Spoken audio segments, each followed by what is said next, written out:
Minasang, Otsukare-sama desu.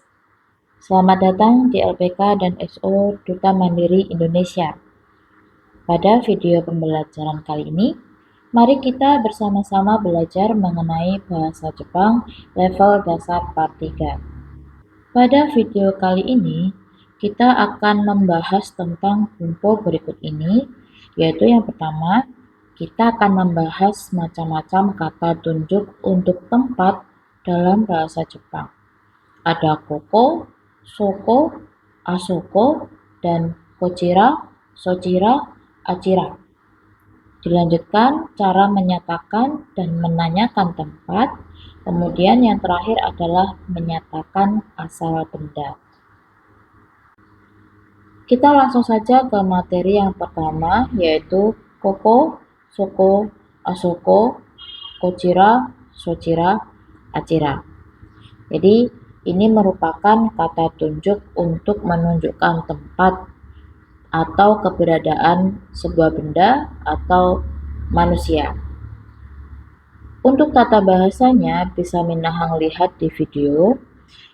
Kata tunjuk tempat diikuti partikel wa, kemudian diikuti predikat berupa kata benda, tempat, atau dibalik, kata benda tempat diikuti partikel wa, kemudian predikatnya diisi dengan kata tunjuk.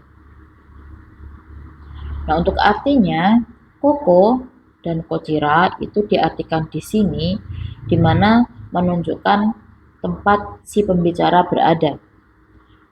Kemudian soko dan sochira menunjukkan tempat di mana si lawan bicara berada. Dan yang terakhir ada asoko atau achira menunjukkan tempat yang jauh dari keduanya atau bisa diartikan di sana. Tapi jika si pembicara menganggap lawan bicara berada di daerah yang sama, maka bisa disebut dengan koko atau kochira.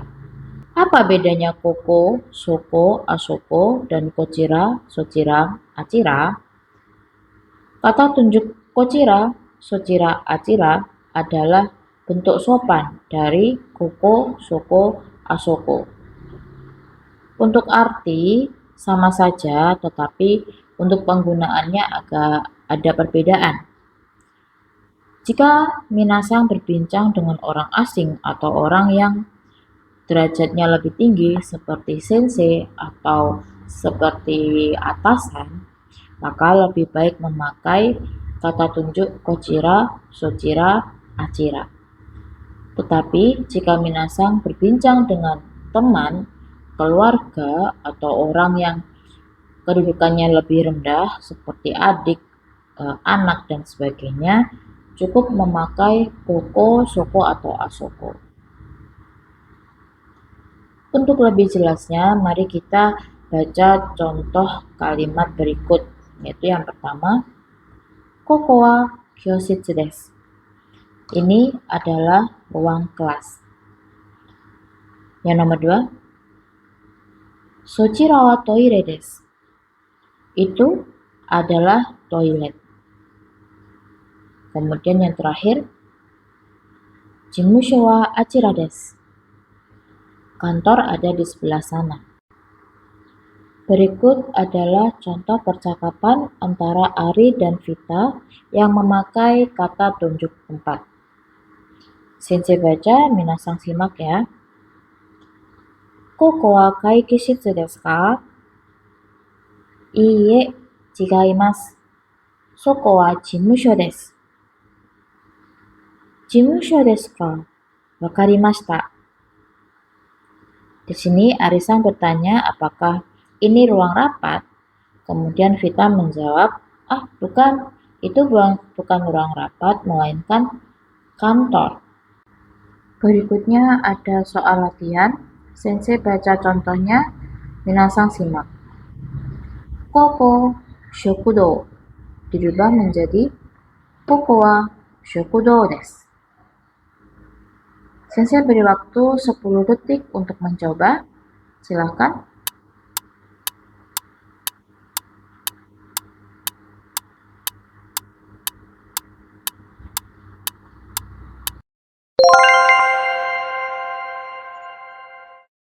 Berikutnya kita masuk ke pembelajaran kedua, yaitu tentang bagaimana cara mengungkapkan tempat atau keberadaan suatu benda. Untuk pola kalimatnya hampir sama seperti materi sebelumnya ya, yaitu kata benda 1 diikuti wa, kata benda 2 tempat diikuti dengan des. Pola kalimat ini digunakan untuk menyatakan keberadaan suatu benda. Benda itu bisa berupa barang ataupun orang. Contohnya seperti berikut ini. Yang pertama, Den wa nikai desu. Telepon ada di lantai 2. Contoh nomor 2, Elevator wa achira desu. Liftnya ada di sebelah sana. Kemudian yang ketiga, Yamada-san wa jimusho desu. Yamada ada di kantor. Jadi untuk contoh kalimat nomor 1 dan 2 ini menunjukkan keberadaan suatu barang. Kemudian untuk yang rebung 3, contoh kalimat ketiga itu menunjukkan keberadaan seseorang atau Yamada-san. Nah, kalau tadi kita belajar cara bagaimana menyatakan tempat, sekarang kita belajar bagaimana cara menanyakan tempat atau menanyakan keberadaan suatu benda.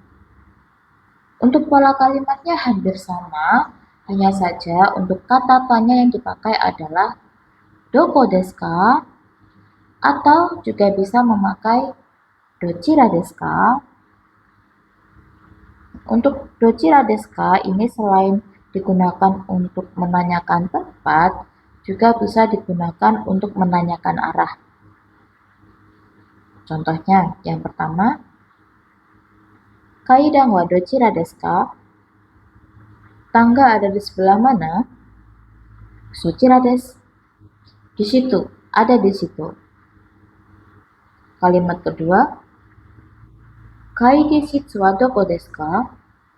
Ruang rapatnya ada di mana? Sangai desu. Ada di lantai 3. Berikut adalah contoh percakapan antara Dwi dan Tia yang menanyakan keberadaan tempat. Sensei yang baca, minasan simak. Koko wa doko desu ka? Uketsuki desu. Toire wa asoko desu. Untuk artinya, Dwi bertanya, di sini itu di mana? Kemudian Tia menjawab, di sini resepsionis. Kalau toiletnya di mana? Kemudian Tia menjawab, toiletnya ada di sana. Berikut ada soal latihan. Sensei baca contohnya, minasan simak. Jidou hanbaiki dalam kurung nikai. Dua kata ini dirubah menjadi kalimat percakapan yang bunyinya Jidou hanbaiki wa doko desu ka? Nikai desu.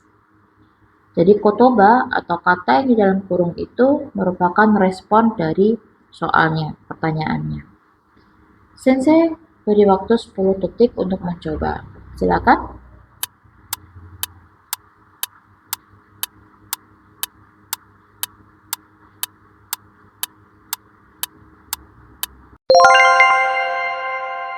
Hai, mari kita bahas jawabannya bersama.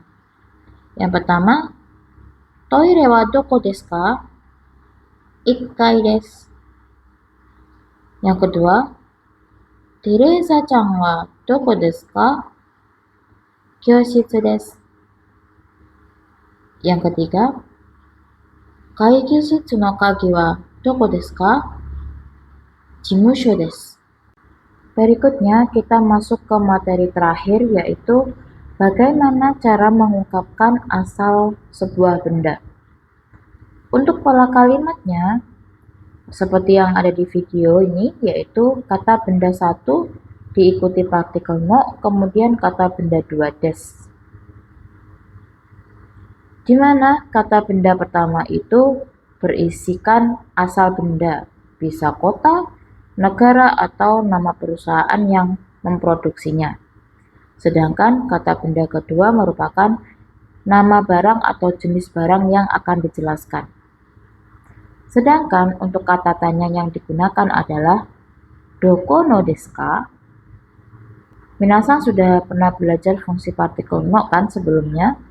Kalau lupa, silakan review kembali video sebelumnya. Namun, kali ini fungsi partikel no adalah untuk menyatakan asal atau buatan sebuah benda. Adapun contoh kalimatnya berikut ini. Yang pertama yaitu Sony no computer desu. Komputer buatan Sony. Yang kedua, Kore wa doko no kohi desu ka? Ini kopi asal dari mana? Arabiano desu. Kopi asal Arab. Berikut adalah contoh percakapan antara Kimura dan Maria yang menanyakan asal dari sepatu. Sensei baca, minasan simak. Sono kutsu wa doko no kutsu desu ka? Italia no kutsu desu. Ii desu ne. Kimura bertanya, sepatu itu buatan mana? Buatan Italia. Bagus ya. Mari kita berlatih sekali lagi ya. Sensei baca contohnya, minasan simak. Kabang dalam kurung kangkoku. Kono kabang wa doko no kabang desu ka? Kangkoku no kabang desu. Jadi kotoba yang di dalam kurung itu merupakan responnya. Sensei beri waktu 10 detik untuk mengerjakan soal berikut ini. Silakan mencoba.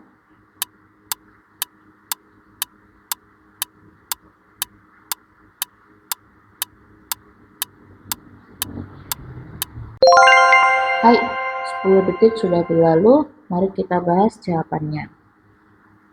Nomor 1, Kono kamera wa doko no kamera desu ka? Nihon no kamera desu. Nomor 2, Kono komputer wa doko no komputer desu ka? Amerika no komputer desu. Nomor 3, Kono kuruma wa doko no desu ka? Doitsu no kuruma desu. Berikut adalah daftar kosakata untuk pelajaran hari ini. Silakan dibaca dan dihafalkan. Berikutnya adalah daftar kanji yang minasan pelajari hari ini, yaitu kanji mengenai angka, khususnya angka 1 sampai 10. Ada ichi, ini artinya 1 ya. Ada ichi, kemudian selain dibaca ichi, dia juga bisa dibaca hitotsu, yang artinya 1 buah. Hitotsu itu satuan hitung untuk benda yang berukuran kecil, seperti apel, kunci, dan sebagainya.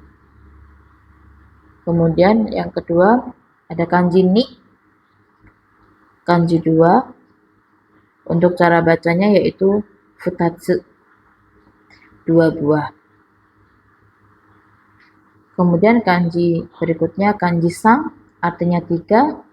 Cara baca lainnya yaitu mitsu. Nomor 4, bisa dibaca yong atau shi. Untuk cara baca lainnya yaitu yotsu, yang artinya 4 buah. Kanji berikutnya yaitu kanji go, kanji 5, atau dibaca itsutsu, artinya 5 buah. Kemudian kanji nomor 6 yaitu roku, atau juga bisa dibaca mutsu, 6 buah.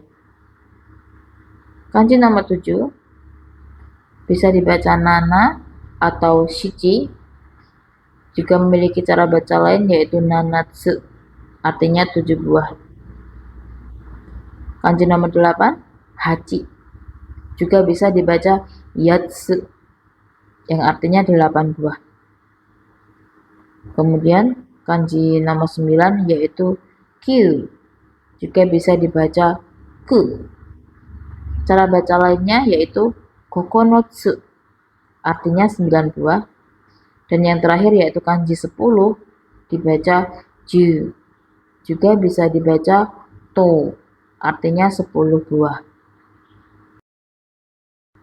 Sekian dulu video kali ini, kita kembali lagi pada materi seru berikutnya. Jangan lupa like jika video ini bermanfaat.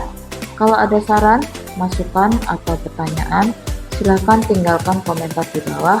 Dan yang terakhir, biar autor-autornya tetap semangat, jangan lupa subscribe ya. Jamata Imasyon.